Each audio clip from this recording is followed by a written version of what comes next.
Hello friends, welcome all of you. नमस्कार दोस्तों, मैं आप सभी का हल्दर क्लासेस उदयपुर के ऑनलाइन प्लेटफॉर्म पर हार्दिक स्वागत एवं अभिनंदन करता हूं। जैसा कि आपको मालूम है कि अपन पिछली क्लास में खरपतवार के बारे में बात कर रहे थे, वीड्स के बारे में बात कर रहे थे, जिसमें उसका अपन बेसिक कॉन्सेप्ट की बात कर चुके हैं। क्लासिफिकेशन के आधार पर वीड्स कितने प्रकार के होते हैं वो सारी बात अपन पिछली क्लास के अंदर कर चुके हैं। अब अपन उससे आगे कंटिन्यू करते हैं और आगे जो अपना टॉपिक आ रहा है खरपतवार के केस में वो आ रहा है खरपतवार और फसल के बीच प्रतिस्पर्धा जो अवधि होती है वह कितनी होती है, यानी वीड क्रॉप का कंपटीशन पीरियड जो होता है किस फसल में कितना माना गया है, जो आपको मालूम होना चाहिए, जो काफ़ी ज़्यादा क्रिटिकल माना गया है, क्रांतिक समयावधि मानी गई है। यानी उस क्रांतिक समयावधि के दौरान उस फसल के अंदर जो है खरपतवार नहीं होने चाहिए, अगर होते हैं तो वो फसल के उत्पादन को कम करेंगे, जो आपको मालूम होना चाहिए। तो सबसे पहले अपन बात करते हैं अपलैंड राइस की बात करते हैं, यानी जहां पे चावल की सीधी बुवाई वाले चावल के अंदर जो है यह समयावधि कितनी मानी गई है, तो यह एंटायर पीरियड यानी संपूर्ण फसल अवधि जो है वह इसका क्रिटिकल माना गया है कि उस समय संपूर्ण फसल अवधि के दौरान जो है खरपतवार अगर फसल के अंदर रहेंगे तो वह फसल के उत्पादन को कम करेंगे। इसके बाद ट्रांसप्लांटेड राइस यानी रोपाई किया हुआ चावल, उसकी बात करें, या अपन मेज मक्का की बात करें, सोरगम ज्वार की बात करें, सोयाबीन की बात करें, सीसेम तिल की बात करें, तो इसमें क्रांतिक अवधि मानी गई है। बुवाई के 15 दिन से लगाकर 45 दिन के बीच का जो समय होता है वह क्रिटिकल रहेगा फसल के लिए खरपतवार की दृष्टि से। इसके बाद गेहूं, सनफ्लावर, सूरजमुखी, ब्लैक ग्राम, मूंग की बात करें तो इसमें बुवाई के 30 दिन से लगाकर 45 दिन के बीच का जो समय होता है वह फसल और खरपतवार के प्रतिस्पर्धा का बहुत ही क्रिटिकल टाइम माना गया है। देन कॉटन कपास की बात करें तो इसके केस में जो है क्रिटिकल पीरियड बुआई के 15 दिन से लगाकर 60 दिन के बीच का समय माना गया है। देन शुगर केन गन्ना की बात करें तो इसके केस में बुआई के 30 दिन से लगाकर 120 दिन के बीच का समय जो है काफ़ी ज़्यादा क्रिटिकल रहता है। देन अपन ग्राउंडनट मूंगफली की बात करें तो मूंगफली के केस में जो होता है बुआई के 30 दिन से लगाकर 50 दिन के बीच का जो समय है वह क्रिटिकल पीरियड माना गया है। देन केस्टर अरंडी की बात करें तो इस केस में जो क्रिटिकल पीरियड माना गया है वह आपके बुआई के 30 दिन से 60 दिन के बीच का समय माना गया है। यानी कौन सी फसल में कितने दिनों के मध्य में जो है खरपतवार उस फसल के अंदर नहीं होने चाहिए। अगर वहां पे खरपतवार की प्रेजेंस होती है, वीड की प्रेजेंस होती है, तो वह क्रॉप के प्रोडक्शन को रिड्यूस करते हैं। तो इसमें जो सबसे इंपॉर्टेंट जो आपकी क्रॉप यहाँ पे आपके सामने दिखाई दे रही है, जिसमें आपका चावल या ये सेकंड वाली जो रो है अपन कह सकते हैं चावल जो है वो आपके लिए इंपॉर्टेंट है, मेज आपके लिए इंपॉर्टेंट है। देन इसके बाद गेहूं, वीट की बात करें ये आपके लिए इंपॉर्टेंट है। देन कॉटन वाला केस आपके लिए इंपॉर्टेंट है। देन ग्राउंडनट, ये क्रॉप का जो क्रिटिकल पीरियड है ये आपको मालूम होना चाहिए। देन अपन इसमें आगे बढ़ते हैं।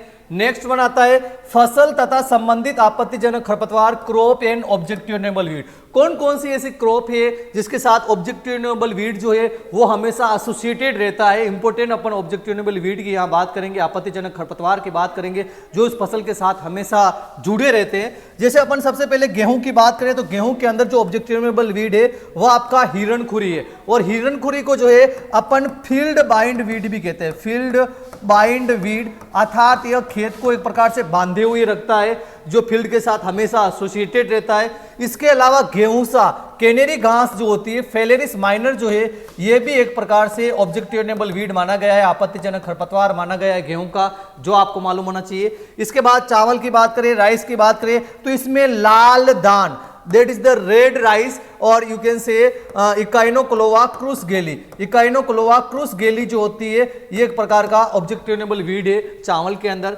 देन रिजका या लूसर्न की बात करें तो इसके अंदर अमरबेल, डोडर या कस्कुटा जो है, कस्कुटा रिफ्लेक्सा जो है ये इसके अंदर आपत्तिजनक खरपतवार है। बर्सिंग की बात करें तो बर्सिंग के अंदर कासनी दैट इज द चिकोरियम इंटाइबस जो है यह आपका एक ऑब्जेक्टिवेबल वीड है जो है बर्सिम के अंदर उगता है। देन सरसों की बात करें तो सत्यानाशी, मैक्सिकन पॉपी, अर्जेमोन मैक्सिकाना जो है इसका एक ऑब्जेक्टिवेबल वीड या आपत्तिजनक खरपतवार है जो हमेशा इन फसलों के साथ एसोसिएटेड रहते हैं, जो आपको मालूम होना चाहिए।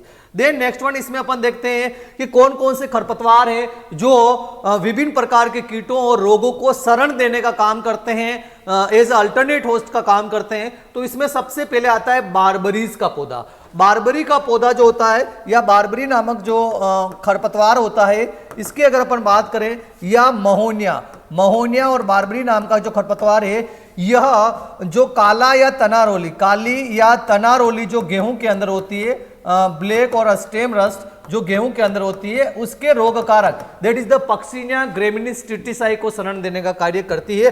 और ये काफी इंपॉर्टेंट है एग्जाम पॉइंट ऑफ व्यू से, आपको याद रखना है कि बारबरी नाम का पौधा या बारबरी नाम का खरपतवार जो होता है वह कौन से रोग के रोग कारक को शरण देता है, तो ब्लैक और स्टेम रस्ट के जो रोग कारक that is the Puccinia graminis tritici, Puccinia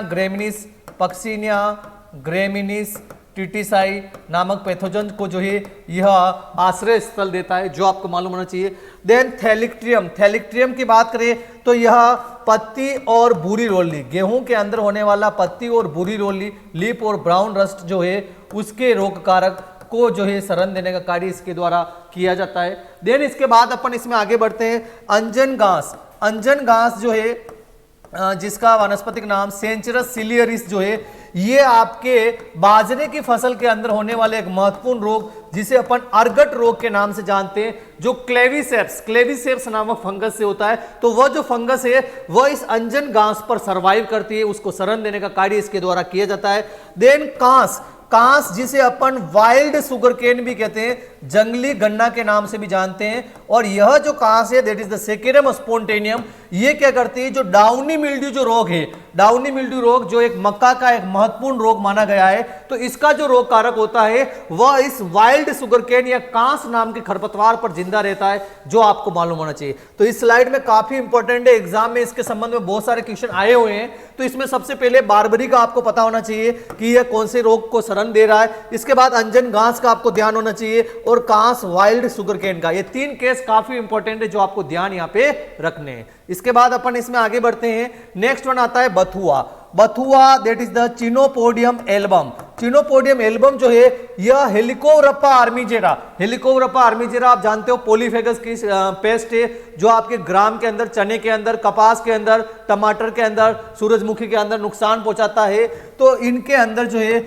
इसको शरण देने का जो कार्य है ये बथुआ नाम की खरपतवार के द्वारा किया जाता है। देन द एग्रोपायरोन पोर्टुलिका जो है आपके विल्ट रोग के रोग कारक, जो फ्यूजेरियम स्पीसीज है जो टमाटर के अंदर, उसको शरण देने का कार्य इसके द्वारा किया जाता है। देन द लेड्सिया ओराइजोइडस नाम का खरपतवार जो है bacterial leaf blight, BLB of rice, चावल की जो BLB नामक रोग है उसको शरण देने का कार्य इसके द्वारा किया जाता है। देन द इकाइनोक्लोवा कोलोनम, ये जो है स्टेम बोरर तना छेदक नाम का जो कीट है, जिसे अपन पीला तना छेदक कहते हैं, yellow stem borer of rice कहते हैं, जो एक मोनोफेगस पेस्ट है, जो आश्रय स्थल जिसका जो है इकाइनोक्लोवा कोलोनम नाम का खरपतवार होता है चावल के अंदर, जो आपको मालूम होना चाहिए। देन नेक्स्ट वन अपन इसमें आगे बढ़ते हैं। खरपतवार का नियंत्रण किस प्रकार से करेंगे, वीड कंट्रोल किस प्रकार से, कौन कौन सी टेक्निक्स इसमें काम में ली जाती है। तो सबसे पहले है निषेधात्मक उपाय, वीड प्रिवेंशन, यानी खरपतवारों के प्रवेश को रोकना, to prevent the entry of weed.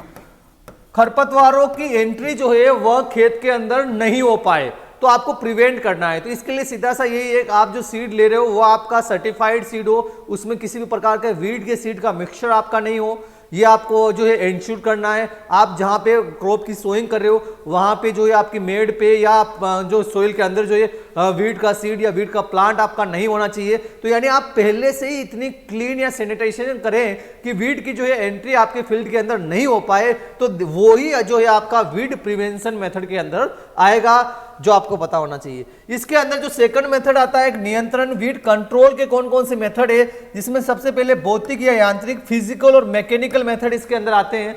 जिसमें सबसे पहले आता है टिलेज, भू परिष्करण, काफी इंपॉर्टेंट प्रैक्टिस है। और आपको जानते हो कि टिलेज जो होती है वो अपन इनिशियली क्रॉप की सोइंग के लिए भू परिष्करण करते हैं, फील्ड को प्रिपेयर करते हैं, देन क्रॉप की सोइंग करते हैं। सोइंग करने के बाद जो है अपन इंटरकल्चरल ऑपरेशंस के द्वारा जो है अपन वीड को रिमूव करते हैं, यानी हैंड होइंग जो की जाती है, निराई गुड़ाई जो है खड़ी फसल में की जाती है, उसके द्वारा भी जो है अपन खरपतवार को हटाने का कार्य कर सकते हैं। और मोस्ट ऑफ जो किसान है वह खड़ी फसल के अंदर निराई गुड़ाई करके जो है खरपतवार हटाने का कार्य करते हैं। इसके बाद मृत बीज से या स्टेल सीड बेड काफी इंपॉर्टेंट है और मोस्टली जो है ये आपने वीट के अंदर देखा होगा, गेहूं के अंदर देखा होगा कि किसान क्या करता है, गेहूं की बुवाई से पहले ही खेत के अंदर पानी देता है और उस पानी की वजह से जो होता है जितने भी वीट के सीड होते हैं वो जर्मिनेट हो जाते हैं। उसके बाद जैसे उसमें मॉइस्चर थोड़ा कम होगा और उस खेत की जो है प्लोइंग जो है किसान के द्वारा की जाती है एंड देन उसके अंदर जो है वीट की या गेहूं की सोइंग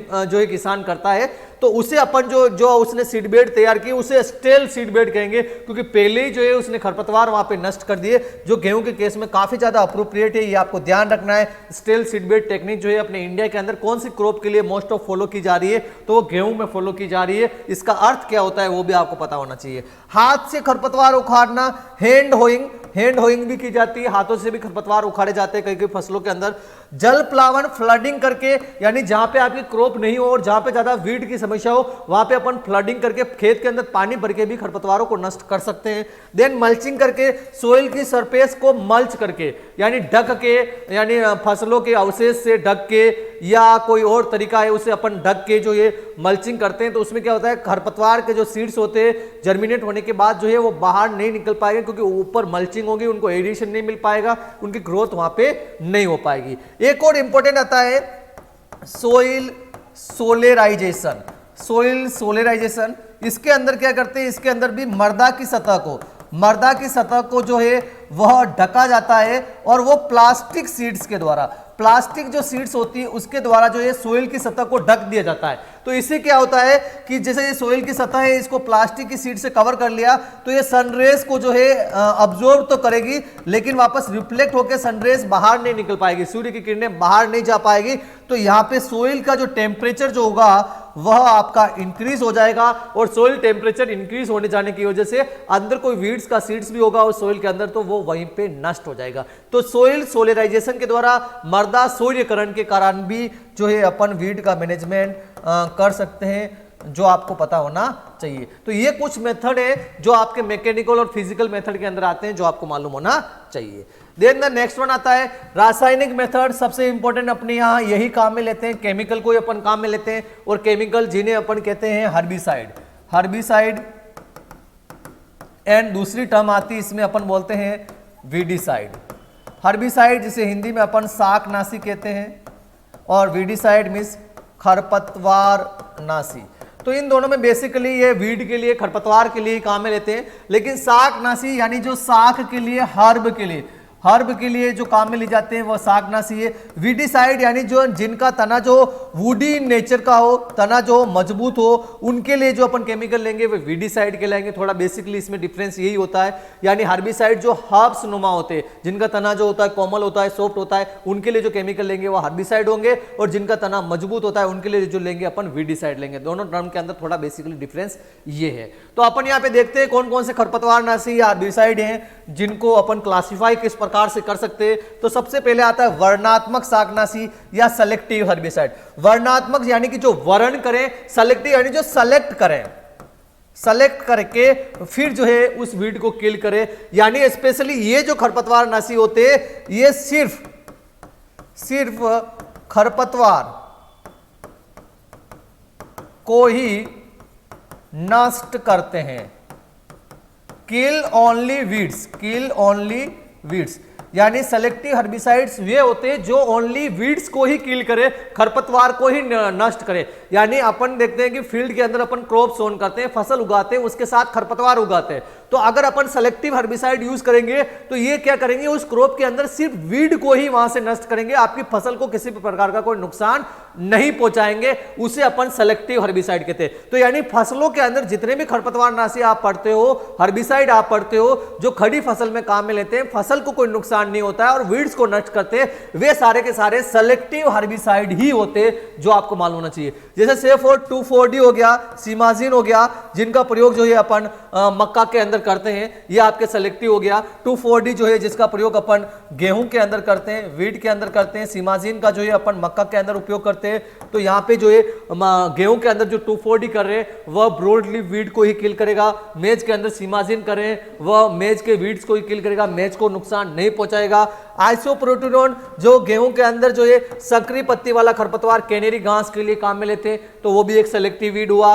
पेंडामिथेलिन जो पल्सेज एंड ऑयलसीड के अंदर काम में लेते हैं, तो वो भी आपका सेलेक्टिव हर्बिसाइड हुआ, जो आपको पता होना चाहिए।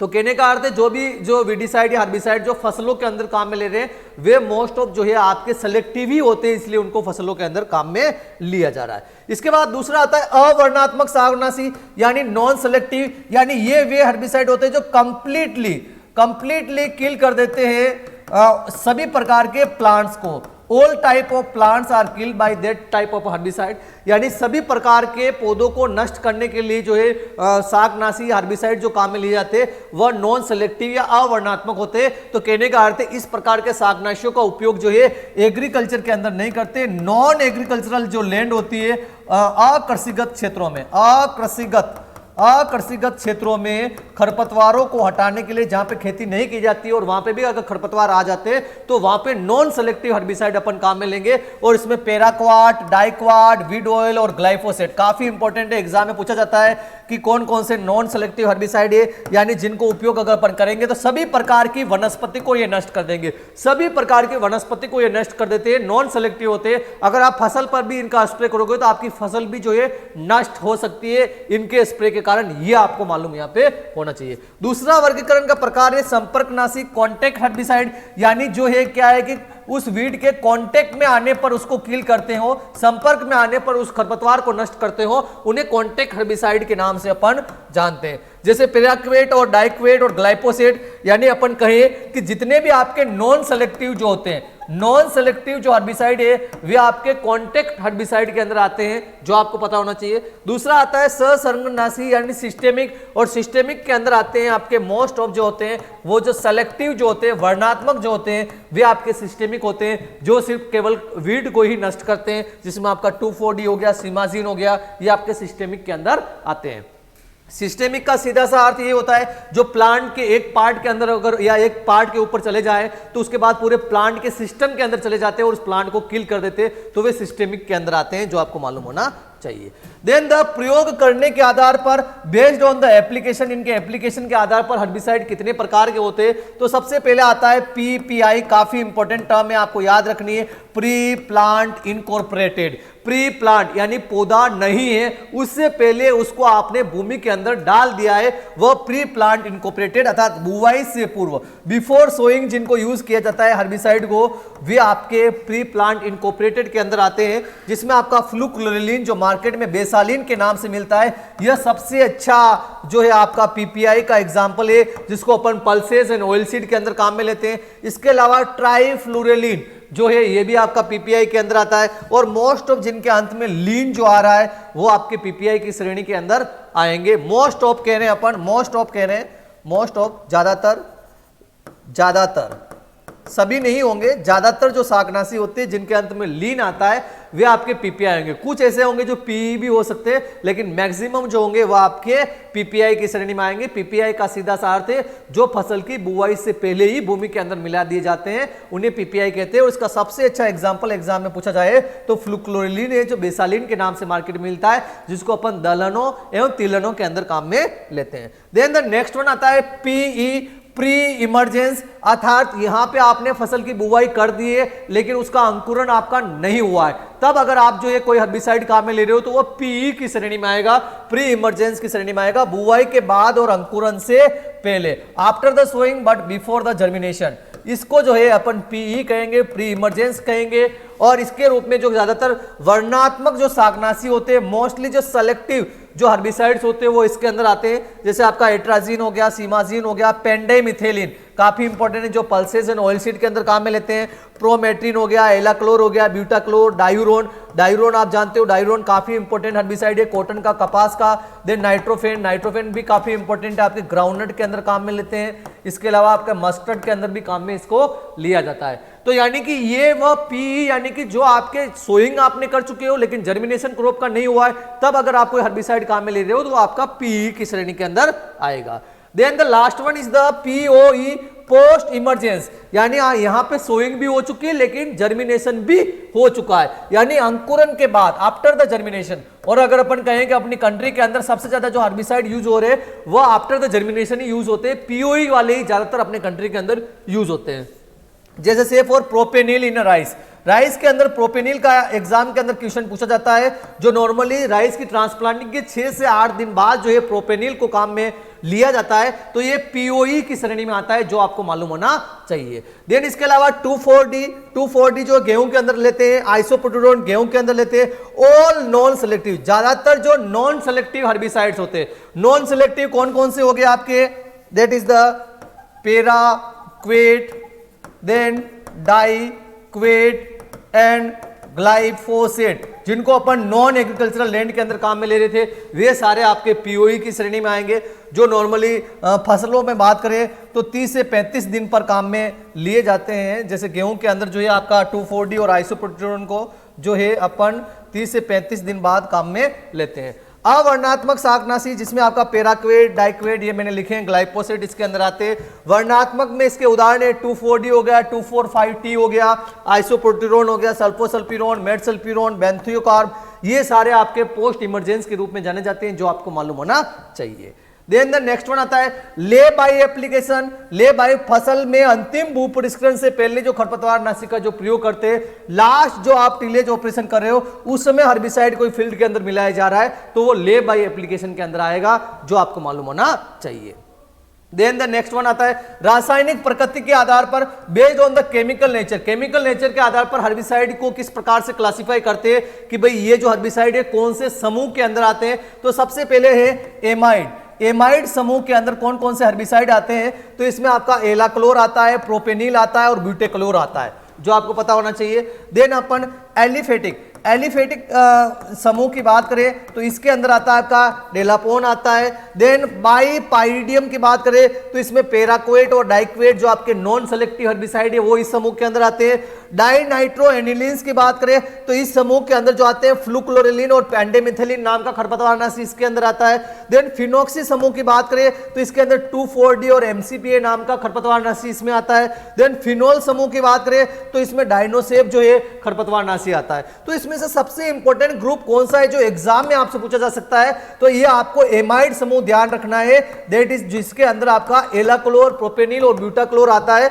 देन आपको बाईपाइरिडियम ग्रुप ध्यान रखना है जिसके अंदर आपका पेराक्वेट और डाइक्वेट नॉन सेलेक्टिव आते हैं। देन आपको ध्यान रखना है डाइनाइट्रोएनिलीन्स जिसके अंदर आपका फ्लूक्लोरिलीन और पेंडेमिथिलिन आता है, जिसे आप पल्सेस और ऑयल सीड के अंदर काम में लेते हो। देन आपको फिनोक्सी समूह याद रखना है जिसके अंदर आपका 2,4-D नाम का खरपतवारनाशी आता है। तो ये 4 ग्रुप तो आपको ध्यान रखने ही है जो एग्जाम में आपसे पूछे जा सकते हैं। देन नेक्स्ट वन थायोकार्बामेट, थायोकार्बामेट के अंदर बेंथोकार्ब आता है और आप जानते हो बेंथोकार्ब का जो यूज है वो राइस के अंदर करते हैं, चावल के अंदर किया जाता है। देन नेक्स्ट वन ट्राइजीन्स, ट्राइजीन्स के अंदर आपका एट्राजीन, सीमाजीन, मेटबिटजीन और टर्बुट्राइन आता है। Then sulfonyl ureas, sulfonyl ureas की बात करें तो इसके अंदर सल्फोसल्फ्यूरोन और मेटसल्फ्यूरोन आता है जिनका यूज जो है अपन वीट की क्रॉप के अंदर, गेहूं के अंदर करते हैं। देन इसके बाद फिनाइल यूरिया समूह, इसके अंदर मोनोरियोन, डायूरोन और डायूरोन का यूज जो है अपन कॉटन के अंदर करते हैं। देन यूरेसिल, यूरेसिल समूह के अंदर ब्रोमोसिल और टर्बेसिल आता है। देन डाइफिनाइल ईथर के अंदर आपका नाइट्रोफेन या टॉक की 25 आता है, जो आपको पता होना चाहिए। अब इस स्लाइड में सबसे इंपॉर्टेंट कौन सा है जो आपको ध्यान रखना है, एग्जाम में आपसे पूछा जा सकता है, तो सबसे इंपॉर्टेंट आ रहा है ट्राइजीन्स। ट्राइजीन्स के अंदर आते हैं आपका एट्राजीन इंपॉर्टेंट है, सीमाजीन इंपॉर्टेंट है, ये दोनों आपको ध्यान यहाँ पे रखने हैं। देन सल्फोनाइल यूरिया के अंदर आपके लिए जो इंपॉर्टेंट है वह है सल्फोसल्फ्यूरोन और मेटसल्फ्यूरोन। देन फिनाइल यूरिया समूह के अंदर जो आपके लिए इंपॉर्टेंट है वह है आपके लिए डायूरोन। देन अपन बात करें डाइफिनाइल ईथर के अंदर जो इंपॉर्टेंट है वो है आपका नाइट्रोफेन या टॉक की 25। ये समूह तो आपको याद ही होने चाहिए कि इस समूह का उदाहरण क्या है, केमिकल नेचर के आधार पर कौन से ग्रुप के अंदर कौन सा हर्बिसाइड आता है जो आपको पता होना चाहिए। देन नेक्स्ट वन देखते हैं अपन, महत्वपूर्ण खरपतवारनाशियों का व्यापारिक नाम या ट्रेड नेम। कौन सा खरपतवारनाशी कौन से ट्रेड नेम से मार्केट के अंदर बिक रहा है। इसमें इंपॉर्टेंट हर्बिसाइड की अपन बात करें जैसे एलाक्लोर, एलाक्लोर जो है लासो के नाम से मार्केट में मिलता है जो आपको पता होना चाहिए। एट्राजिन की बात करें तो एट्राटेक्स और एट्राटफ के नाम से मिलता है। ब्यूटाक्लोर की बात करें तो मचेटी के नाम से यह मार्केट के अंदर मिलता है। देन डेलेपोन की बात करें तो यह डाउपोन और हेक्सपोन के नाम से मिलता है। डायूरोन की बात करें तो यह कार्मेक्स के नाम से मिलता है। फ्लूक्लोरिलिन की बात करें तो यह बेसालिन के नाम से मिलता है। ग्लाइफोसेट की बात करें तो यह राउंड अप और रेंगर के नाम से मार्केट में मिलता है। देन इमिजाथाइपर की बात करें तो यह पुरसूट, हार्मर और लगान के नाम से मार्केट में मिलता है। आइसोप्रोटोरॉन की बात करें तो ये एरेलोन के नाम से मिलता है। मेटाक्लोर की बात करें तो ये ड्यूल के नाम से मिलता है। तो इसमें सबसे इंपॉर्टेंट कौन सा है जो आपको ध्यान रखना है, एक तो एलाक्लोर का ध्यान रखना है जो लासो के नाम से मिलता है, जो एग्जाम में आपसे पूछा जा सकता है। इसके बाद आपको ध्यान रखना है बेसालिन का जो किसका ट्रेड नेम है, फ्लूक्लोरिलिन का है। देन ग्लाइफोसेट का कौन सा है, that is the round up और रेंगर, इसमें राउंड अप आपको ध्यान रखना है जो काफी इंपॉर्टेंट है। देन इमिजाथाइपर का आपको ध्यान रखना है, परसूट और लगाम जो है आपको पूछा जा सकता है। देन इसमें अपन आगे बढ़ते हैं, नेक्स्ट वन मेट्रीबिजिन जो है मार्केट में सेंकर के नाम से मिलता है। नाइट्रोफेन काफी इंपॉर्टेंट है, आपको ध्यान रखना है, यह टॉक की 25 के नाम से मिलता है। ऑक्सीडाइजोन जो रोन स्टार के नाम से मिलता है। ऑक्सीफ्लोरफेन ये भी आपको याद रखना है जो पोस्ट इमरजेंस के रूप में काम में लेते हैं, गोल के नाम से मार्केट में मिलता है।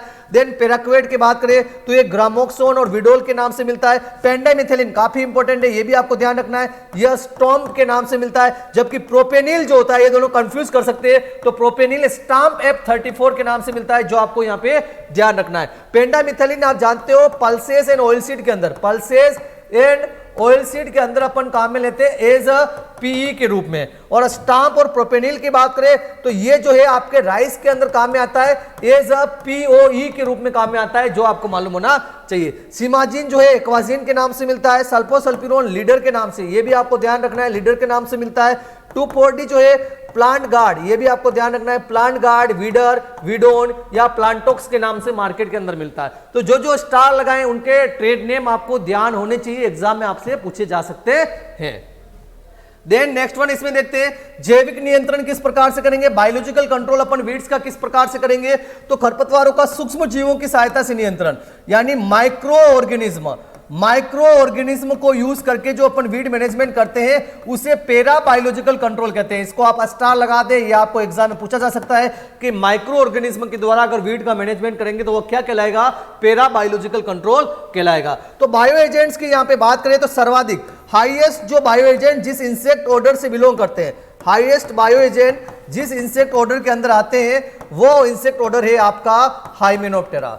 हाइमेनोप्टेरा इंसेक्ट ऑर्डर में मैक्सिमम जो है बायो एजेंट आते हैं जो आपको मालूम होना चाहिए। इसमें इसके अलावा अपन जो है फंगल जो है हर्बिसाइड भी इसमें यूज कर सकते हैं। और फंगल हर्बिसाइड जो काम में ले जाते हैं उनको अपन माइको हर्बिसाइड कहते हैं। क्या कहते हैं, माइको हर्बिसाइड के नाम से जाना जाता है। तो यानी कि खरपतवारों का नियंत्रण, वीड्स का नियंत्रण दो प्रकार के जो है बायोलॉजिकल कंट्रोल मेथड से कर सकते हैं। नंबर फर्स्ट बायो एजेंट को प्रयोग करके, यानी मोस्ट ऑफ हाइमेनोप्टेरन होते हैं। एंड दूसरा अपन माइको हर्बिसाइड्स का, यानी फंगस से प्राप्त जो हर्बिसाइड है उनका प्रयोग करके भी अपन कर सकते हैं। तो सबसे पहले अपन बायो एजेंट वाली बात करते हैं, जिसमें अगर अपन बात करें खरपतवार है आपके सामने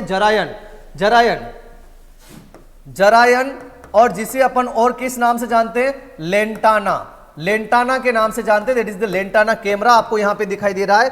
और इसके नियंत्रण के लिए अगर अपन बात करें कि भाई कौन सा बायो एजेंट काम में लिया गया है तो दैट इज द क्रोसिडोसोमा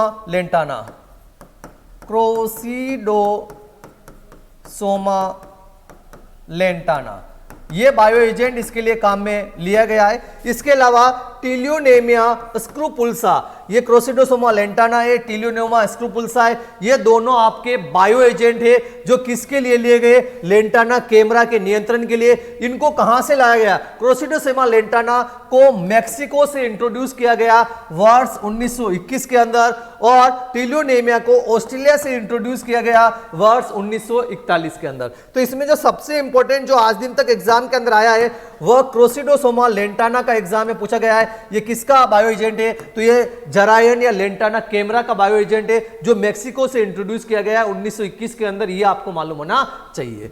देन अपन इसमें आगे बढ़ते हैं, अगला आता है प्रिकली पियर ओपुंशिया। ओपुंशिया जिसे अपन नागफनी के नाम से जानते हैं, किस नाम से जानते हैं, नागफनी के नाम से जानते हैं। इसके लिए जो बायो एजेंट है, इसके लिए जो बायो एजेंट है जो इसके नियंत्रण के लिए काम में लिया जा रहा है वह है डेक्टाइलोपियस। डेक्टाइलोपियस डेक्टाइलोपियस डेक्टाइलोपियस नाम का जो ये इंसेक्ट है, इसको जो है नागफनी प्रिकली पियर के नियंत्रण के लिए ब्राजील से इंट्रोड्यूस किया गया है 1795 के अंदर, जो आपको पता होना चाहिए। देन दूसरा है आपका कैक्टोब्लास्टिस कैक्टोरम। कैक्टोब्लास्टिस कैक्टोब्लास्टिस कैक्टोब्लास्टिस कैक्टोरम का प्रयोग किया गया है, इसको अर्जेंटीना से इंट्रोड्यूस किया गया है 1925 के अंदर इस जो नागफनी नाम के वीड को नियंत्रित करने के लिए। देन द डेक्टाइलोपियस ओप्यून्सी, ये काफी इंपॉर्टेंट है क्योंकि ये ओप्यून्सी के नाम से ही आ रहा है, और इसका जो प्रयोग है इसको श्रीलंका से इंट्रोड्यूस किया गया है 1926 के अंदर इस नागफनी के नियंत्रण के लिए। इसमें सबसे इंपॉर्टेंट कौन सा बनता है जो आपसे एग्जाम में पूछा जा सकता है,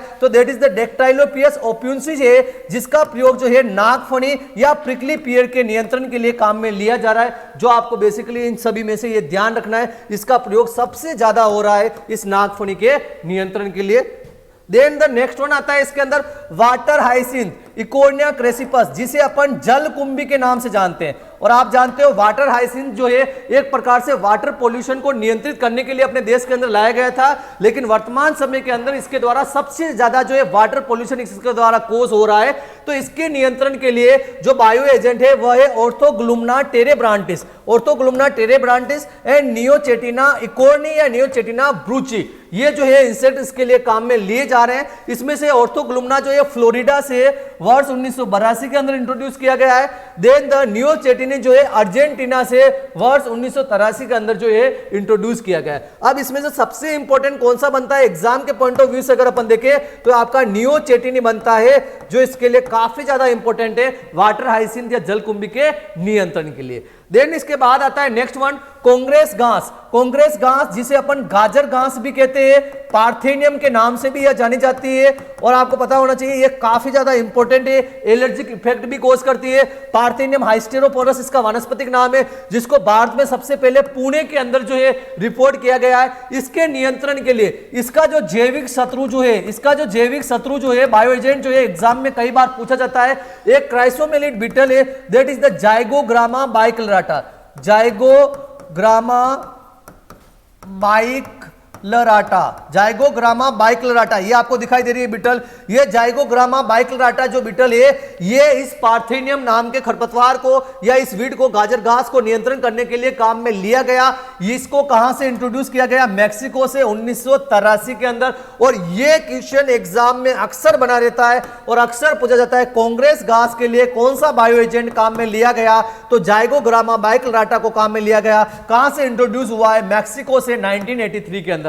लेकिन यहां पे एक क्वेश्चन और बनता है, ये जो जाइगोग्रामा बाइकलराटा जो कांग्रेस घास के लिए नियंत्रण के लिए काम में जो ये बीटल ली गई है, ये आजकल एक फसल का कीट बन चुका है, पेस्ट बन चुका है। तो जाइगोग्रामा बाइकलराटा किसका पेस्ट है, तो इस केस में आपका आंसर जाएगा सनफ्लावर। यह सूरजमुखी की फसल के अंदर नुकसान पहुंचाना इसने शुरू कर दिया है। यानी यह जो लाभदायक कीट जो है, ये लाभदायक कीट जो जाइगोग्रामा बाइकलराटा जो पार्थेनियम का नियंत्रण करता है, यह एक हानिकारक कीट बन चुका है, हानिकारक पेस्ट बन चुका है सूरजमुखी के लिए। यह भी प्रश्न आजकल एग्जाम के अंदर आ रहा है, यह भी आपको ध्यान रखना है। और यह भी ध्यान रखना है कि जाइगोग्रामा बाइकलराटा एक बायो एजेंट है किसका, पार्थेनियम का, जो आपको पता होना चाहिए। देन द नेक्स्ट वन आता है वाटर फर्न, सेल्विना मोलस्टा, जलीय फर्न। इस जलीय फर्न के लिए, ये जो जलीय फर्न है इसके लिए जो बायो एजेंट जो लिया गया काम में कुर्कुलिनिडी विविल, दैट इज द क्रिप्टोबेगस सेल्विनी, ये जो है इसके लिए काम में ली गई। इसको इंट्रोड्यूस ऑस्ट्रेलिया से 1982 के अंदर किया गया है वाटर फर्न के नियंत्रण के लिए।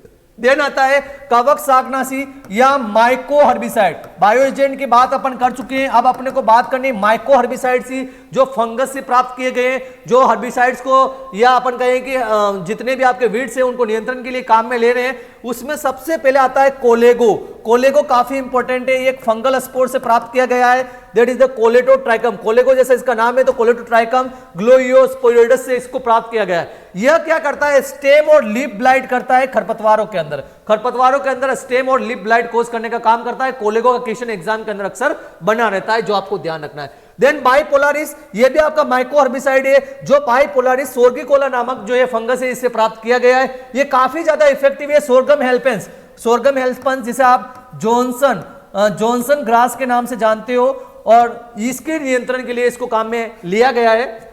देन द डेवाइन, डेवाइन भी काफी इंपॉर्टेंट है, जो फाइटोप्थोरा पाल्मिवोरा की फंगस से प्राप्त किया गया है। ये जो है खरपतवारों के अंदर रूट रोट, जड़ सड़न का काम करता है और खरपतवारों को नष्ट करने का काम इसके द्वारा होता है।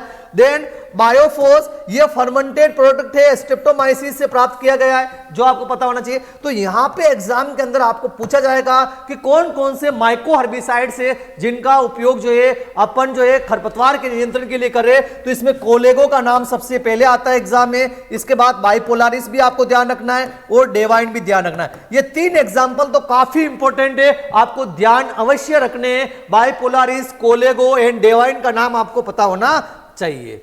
देन आता है डू यू नो, क्या आप जानते हो वास्पशील शाकनाशी यानी वेपोराइज्ड जो आपका हर्बिसाइड है वो आपका कौन सा है, तो फ्लूक्लोरेलिन एंड ट्राइफ्लूरेलिन जो है आपका वेपोराइज्ड जो है।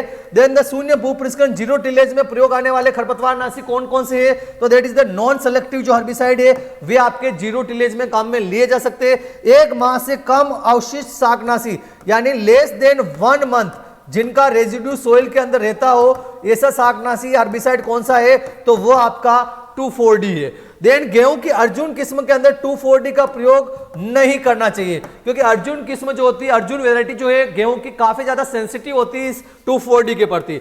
गेहूं की अर्जुन किस्म में कौन सा शाकनाशी उपयोग करते हैं, तो मेड सल्फ्यूरोन 4 ग्राम पर हेक्टेयर की रेट से यूज किया जाता है।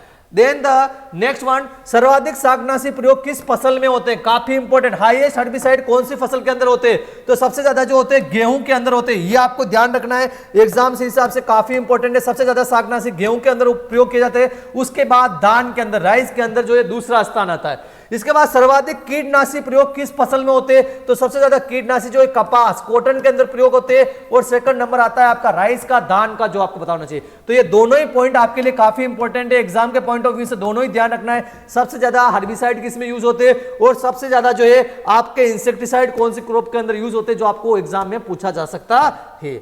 तो देन द संसार में सर्वाधिक प्रयोग में लिए जाने वाले कीटनाशी, संसार के अंदर सबसे ज्यादा कौन सा पेस्टिसाइड काम में लिया जा रहा है, तो विश्व में सबसे ज्यादा जो पेस्टिसाइड काम में लिया जा रहा है वह हर्बिसाइड है, और दूसरे स्थान पे आपका इंसेक्टिसाइड है, और तीसरे स्थान पे जो है आपका फंजीसाइड है। तो यानी विश्व के अंदर सबसे ज्यादा जो काम में लिए जा रहे हैं वह हर्बिसाइड है, शाकनाशी है, जो आपको पता होना चाहिए। लेकिन जब अपन भारत की बात करते हैं तो भारत में सबसे ज्यादा कौन सा कीटनाशी काम में लिया जा रहा है, तो भारत में सबसे ज्यादा जो कीटनाशी काम में ले रहे हैं वह इंसेक्टिसाइड या कीटनाशी का प्रयोग भारत में सबसे ज्यादा हो रहा है, उसके बाद फंजीसाइड का हो रहा है, और उसके बाद हर्बिसाइड का हो रहा है। तो विश्व में सबसे ज्यादा जो पेस्टिसाइड काम में आ रहा है वो आपका हर्बिसाइड है, और भारत के अंदर जो सबसे ज्यादा पेस्टिसाइड काम में आ रहा है वो आपका इंसेक्टिसाइड है। ये भी आपके लिए दोनों पॉइंट काफी इंपॉर्टेंट है, एग्जाम पॉइंट ऑफ व्यू से ये आपको ध्यान होना चाहिए।